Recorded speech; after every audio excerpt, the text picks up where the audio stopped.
guys, how are you? I hope you're good. I'm just sitting down to actually set up my April's bullet journal. I left it a tiny bit late, but it has been hectic over here. I'm just actually proud of myself that I'm doing this to begin with, but it is an Owls readathon month, so I can't skip it. It wouldn't feel right. I have went for the theme that I have been wanting to do for a very long time, but I feel like it's very fitting now because I have been really into crystals lately. The peak of the basic level is achieved. The crystals is the theme for this one, but I hope you guys will enjoy it. I hope I will. I made some tiny changes, so that's gonna be exciting. But just before I get into very quickly, I just want to mention today's video's sponsor, which is Skillshare. Surprise, surprise. Skillshare is an online learning platform with over 25,000 classes available at the moment, which is a lot, and it varies from so many subjects, from design to business, writing, lettering, bullet journaling, self-improvement. And this time the class that I'm talking about is actually, I think, my favorite so far. It's not necessarily directly related to bullet journaling, but it's something that I am integrating into my bullet journal this time because I am absolutely obsessed with this person. I fell in love with this person. It's by Mary Andrew, who is an illustrator and a writer, and she talks about how she uses her art to express herself and heal. It's basically a little bit of art psychotherapy, and if you know me, I am all for that. The actual course is called Drawing as Self-Discovery, 5 Ways to Start. It's very simple. I don't know, it just really spoke to me. It's like a gratitude thing, but it's through little doodles. But yeah, regardless, sorry, I just got a bit too excited on that one. But yes, Skillshare offers so many classes on all of the topics, and the thing that I always say that I like the most about Skillshare is how concise and to the point it is, and that basically it is time saving because the lectures have already been reviewed, you know, quality control and whatnot. Premium Skillshare membership gives you unlimited access to all that they have to offer on their website. Skillshare is also affordable, and an annual membership is less than $10 per month. And once again, I'm so happy to be able to share with you a link for the first 500 people to click on it to try Skillshare premium membership for 2 months, absolutely free, with no commitment, no anything. I really highly recommend you guys give it a go, just because even if it's not your thing, at least you have tried it. It's 2 months. There's a lot can be learned in 2 months. It is only for first 500 people, but if you click the link down below, it could be you. Thank you so much to Skillshare for sponsoring this video, and by doing so, supporting my channel. And I think I'm gonna go grab myself a cup of tea and get going on setting this up, because it's actually quite late. I have already pre-penciled what I want to do, which is great, so now I can just relax, put an episode of something on. I don't know what I'm gonna put on, something, or just music, and crack on with it. So I'm gonna leave you to my voiceover self. I hope you guys enjoy it. Let me know which spread was your favorite in the comments down below. I would love to hear your thoughts. And obviously I have my Owls little spread there. I don't know if it's gonna turn out well, like obviously hope so. But yeah, thank you guys so much and enjoy. As per usual, if you're wondering as to what I use, everything is linked down in the description bar.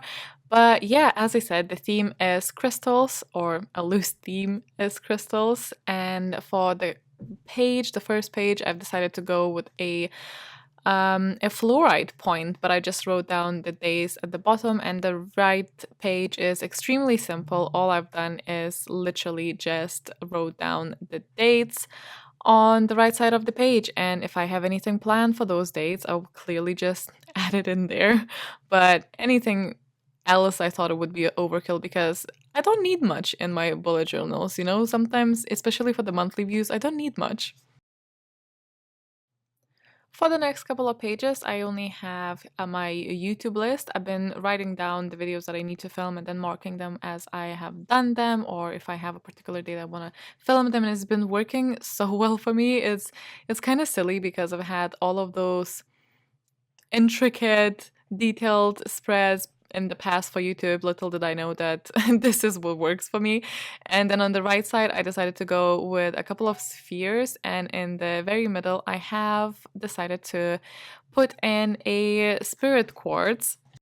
And the other circles are gonna have things like my watch list, any particular dates I want to make for YouTube, favorites, and a reading list. This is basically the page I go for when I film my wrap up, and then I can just see what I've done.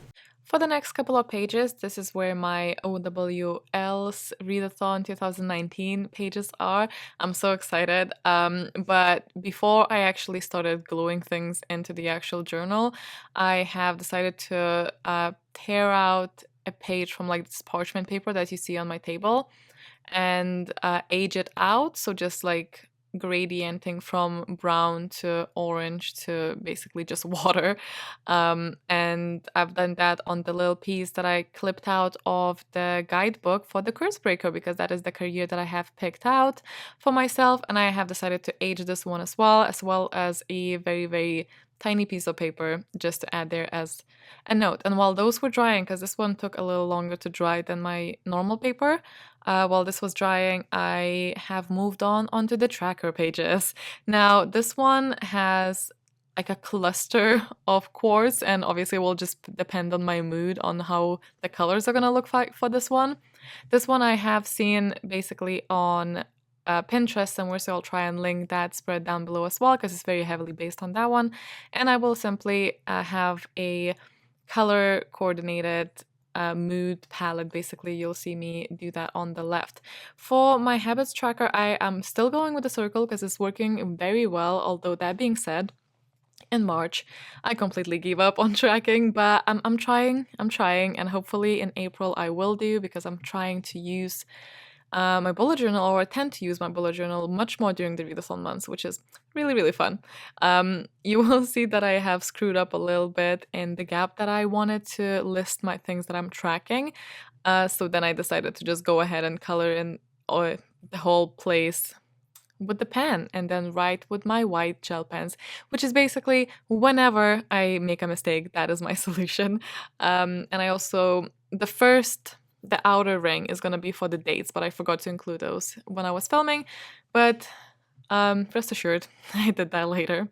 And for this particular spread, I thought because it would be so, a self-care type of page, so I've included a couple of raw rose quartz in the corner there.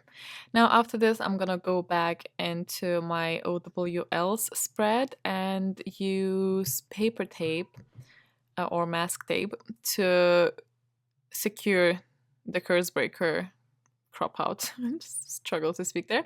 And on the little piece, I'm gonna write "have a biscuit" because might need that during reading this. But on the right side, then I will just use the double-sided tape, like you can see it here now, and I'm just gonna go all out in that one. And I'm gonna put, first of all, the priority books for the things that I need for the career, and then also I've separated the main list with a few star doodles, and then I've included the rest in case I have time to read those as well.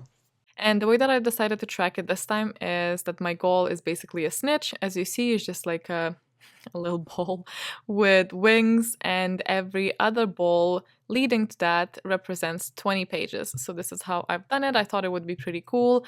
I used to do them with squares, but it would be like 50 pages per square, and I thought, you know what? It's more satisfying if I get basically like more things to color in. I'm a simple being, If you want to see what else I have on the list, like properly, what I'm reading, there was a TBR video that is already on the channel if you are interested. And then last but not least, I have that page that I was talking about at the very beginning. So I'm going with little good things this time. And I think I already made a list for what makes me resilient for the next week. And I think I'm going to make a pie chart because she just made pie chart sound so fun. But for this one, it's just like little things that made me feel happy in that particular moment, like a memory or something small, So I wrote all of those down. So there's 7 p.m. It's a time that I find happy. I don't know, it's like after work, but it's not that late. Magical community, of course. Remembering to put rings on, small things that might look completely silly to others, but you like. But yeah, and then just simple shaded out boxes for days. I really kept it simple this time. And that is everything, my friends. Thank you so much for watching. I hope you enjoyed. Let me know which one was your favorite. If you have any questions, please just leave them down below. Yeah, thank you so much for watching. I hope you have an amazing April basically, and that your goals are met. And if not, you know, no biggie, just have fun. Stay awesome, stay kind, and I'll see you in the next one. Bye! Oh, Momo saying bye too. Bye!